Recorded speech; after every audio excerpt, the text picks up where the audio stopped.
Hello, dear hearts. Welcome to our reading today at the Zen Den. Today I'm going to be pulling from the Mayan Oracle Deck, and this is what the deck looks like. This is the book, of course.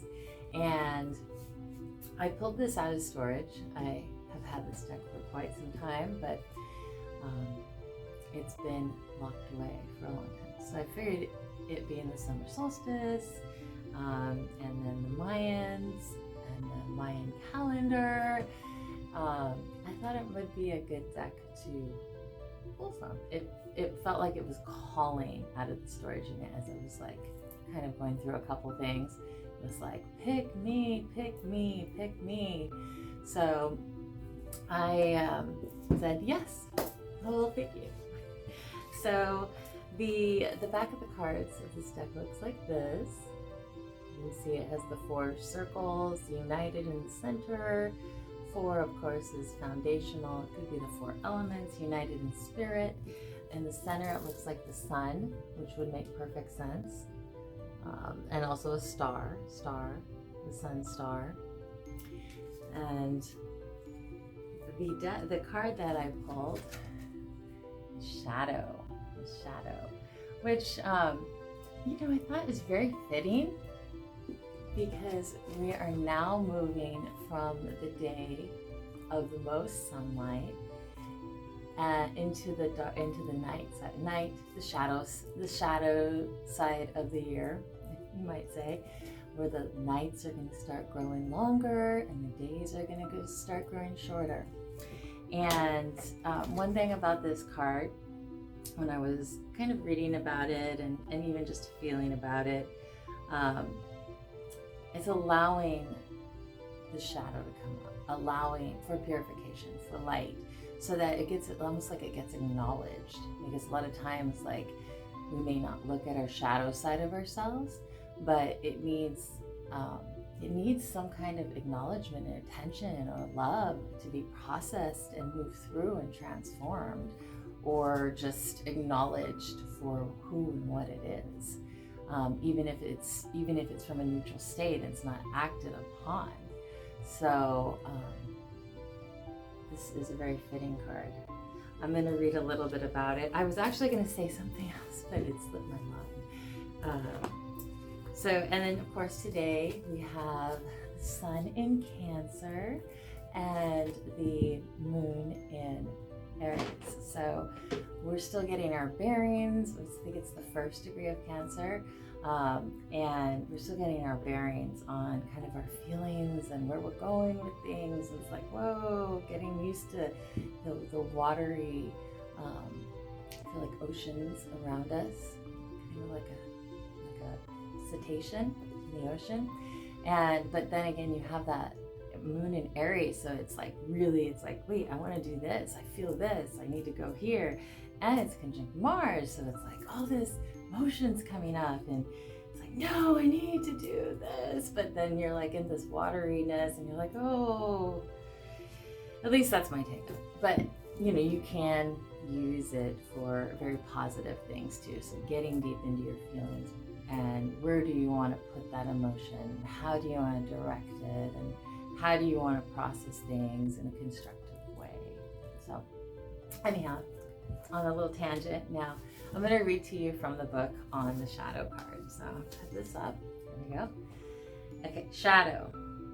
The qualities: reaction, unfinished business, unexpressed aspects, hidden potential, journey to wholeness. Profound insights and empowerment await your journey into the smoky mirror of shadow's wisdom.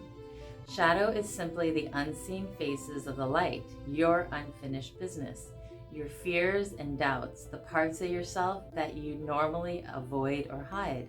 Shadow, the unexpressed, holds the most powerful potentials and important tools for transformation.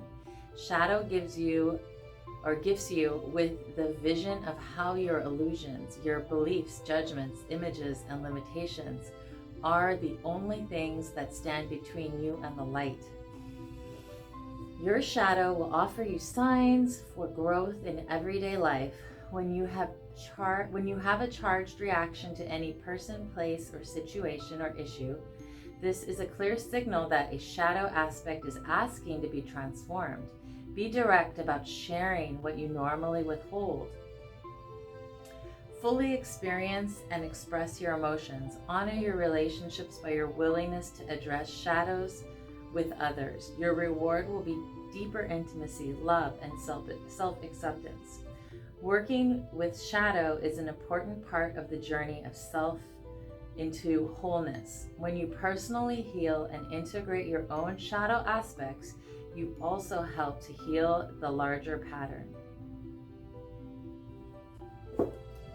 And this is, of course, so true.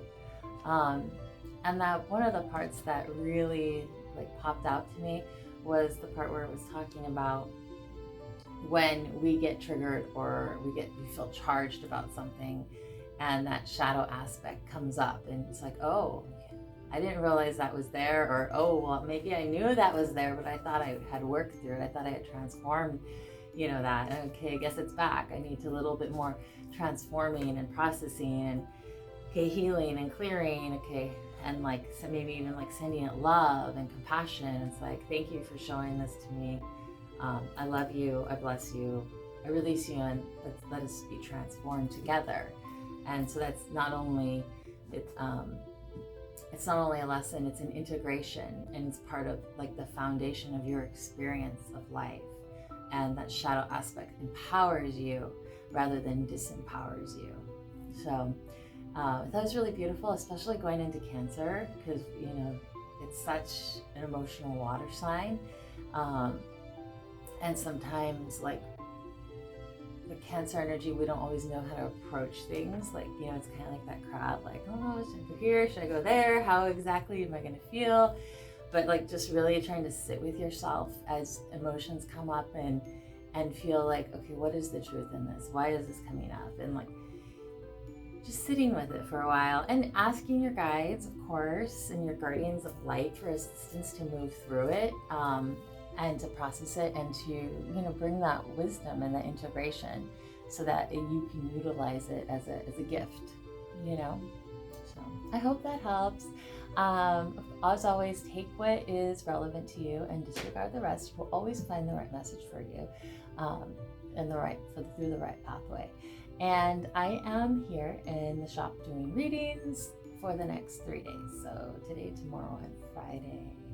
So if you'd like one, please feel free to book one, or you can come in and walk in as well. I hope you had a beautiful summer solstice. Many blessings to you, dear hearts, and